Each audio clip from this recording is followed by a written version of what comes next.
चाहे वो पृथ्वीराज रसों की पर जो फिल्म बनी है उसकी बात हो, योगी जी देख रहे थे, तो क्यों उनको लगता है कि हर चीज मजाक का विषय है? देखिए, आपने शुरुआत की कि इतिहास 2014 के बाद देश आज़ाद हुआ है और इतिहास बदला है। 2014 के बाद इतना बदला है कि पहले इतिहास क्लास में पढ़ाया जाता था, कक्षाओं में पढ़ाया जाता था, यूनिवर्सिटी में पढ़ाया जाता था, अब फिल्मों में पढ़ाया जा रहा है। पहले इतिहास इतिहासकार लिखते थे, अब नेता लिख रहे हैं। अब अमित शाह जी लिख रहे हैं, मोदी जी लिख रहे हैं, सुधांशु जी लिख रहे हैं।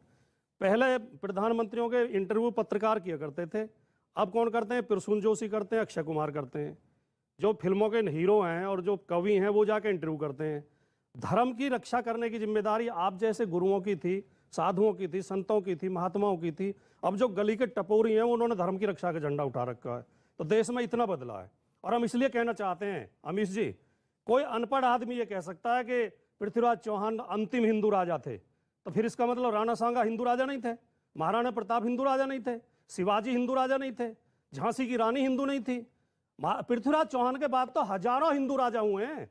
1857 तक दिल्ली सल्तनत जिसको कहा जाता है, दिल्ली की गद्दी जो कहा जाता है, उसमें आखिरी हिंदू राजा पृथ्वीराज चौहान को मोहम्मद गौरी ने भारत पर शासन नहीं किया था। भूल जाते हैं हम। ये इस तरह के तर्क केवल वही लोग दे सकते हैं जिन्होंने आरएसएस की छोटी छोटी किताबें पढ़ी हैं, जिन्होंने असली इतिहास पढ़ा है। वो ये जानते हैं। एक बात और उठ रही है आजकल बड़ी तेजी के साथ, मुगलों को बहुत पढ़ाया गया है किताबों में, हमारे हिंदुओं को कोई कुछ नहीं पढ़ाया गया। भैया कोई पढ़ा लिखा आदमी बताया क्या हिंदुओं को नहीं पढ़ाया गया? कौन से विषय में नहीं पढ़ाया गया? इतिहास में नहीं पढ़ाया गया, साहित्य में नहीं पढ़ाया गया, तो भूगोल में नहीं पढ़ाया गया। औरंगजेब के साथ है। अरे हमने तो किसके साथ हैं? देखिए सुनिए, अभी प्रमाणित करते हैं कि क्या पढ़ाया गया। साहब बड़े अदब से पूछता हूं। सुनिए, मेरी बात पूरी नहीं हुई, मैंने आपके बीच में नहीं। अच्छा बोलिए।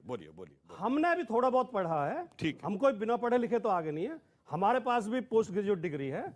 हमें तो किताबों में महाराणा प्रताप भी पढ़ाया गया। रणबीच चौकड़ी भर भर कर चेतक बन गया निराला था, महाराणा प्रताप के घोड़े से पड़ गया हवा का पाला था, जो तनिक भगवा से बाघ हिली लेकर सवार उड़ जाता था, राणा की पुतली फिरी नहीं तब तक चेतक मुड़ जाता था। हमने तो ये पढ़ा है। हमें तो शिवाजी भी पढ़ाए गए हैं, हमें तो पृथ्वीराज चौहान भी पढ़ाए गए हैं, हमें तो झांसी की रानी बुंदेले हर बोलों के मुंह हमने सुनी कहानी थी, खूब लड़ी मर्दानी वो तो झांसी वाली रानी थी।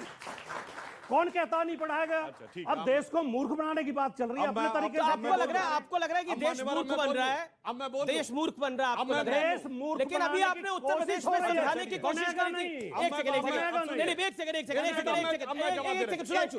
सुधांशु मुझे 30 सेकंड दीजिए। आपने बोला देश मूर्ख बन रहा है, ये सब लोग मूर्ख बन रहे हैं। अभी आपने बिल्कुल मतलब ये लोग मूर्ख बनाने की कोशिश है। एक सेकंड, आपने समझाने की कोशिश करी थी 2 महीने पहले चुनाव के अंदर, कोई नहीं समझा। आपकी कितनी सीटें आई, बीजेपी की कितनी सीटें आई, वो भी सबके हाथ में है।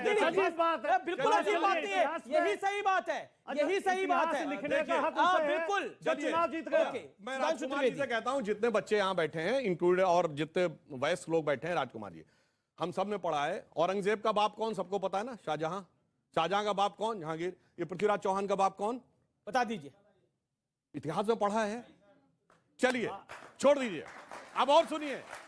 अब इतना नहीं, भगवान राम सुनिए। अरे भाई एक मिनट। पृथ्वीराज चौहान के पिता सोमेश्वर थे। आप देखिए इतनी देर में तोमर थे। क्यों नहीं पता है? आप देखिए उनकी लड़ाई चलिए अभी और संयोगता का अपहरण करा था। चलिए पृथ्वीराज रासो भी पढ़ी है। अरे भाई आपने पढ़ी है? पृथ्वीराज रासो चैप्टर में नहीं थी, सिलेबस पृथ्वीराज रासो अलग किताब है, टेक्स्ट बुक की किताब में नहीं है। अब पृथ्वीराज रासो अलग किताब है। एक चीज और। अच्छा, भगवान राम के वो सच है जो आप दोनों के हैं। अच्छा सुनिए, पृथ्वीराज रासो भी गलत है, अब तो चंद्रबरदाई भी गलत है, अब तो इतिहास भी गलत है, अब आप बोलेंगे अलग है, वो सही है। पृथ्वीराज रासो अलग किताब है, वो एनसीईआरटी की किताब में शामिल नहीं है। एक सेकंड, अब सुधांशु त्रिवेदी आप अपनी बात रखिए। भगवान राम के पिताजी दशरथ थे, दशरथ जी के पिताजी। अरे मैं ये क्विज है, देखा नहीं पढ़ा है? देखो, औरंगजेब के बाप शाहजहां, शाहजहां का बाप जहांगीर, जहांगीर का बाप हुमायूं, हुमायूं का बाप बाबर, सब पता है। यही तो प्रॉब्लम है, नहीं पढ़ाया गया है। इसीलिए मैंने कहा, इसलिए आप आ जाकर पॉलिटिकल बहस। अच्छा सुनिए, चलिए छोड़िए, दामोदर दास मोदी, अडवाणी जी के पिताजी। अब दूसरी बात, अडवाणी जी के पिताजी। अरे सुनिए भाई, चलो सब छोड़ दो, इतिहास छोड़ो, इतिहास छोड़िए। 2016 में आगरा में मुगल म्यूजियम किसने बनवाया? सुधांशु त्रिवेदी ने। भैया अखिलेश यादव ने। काहे बनवाया?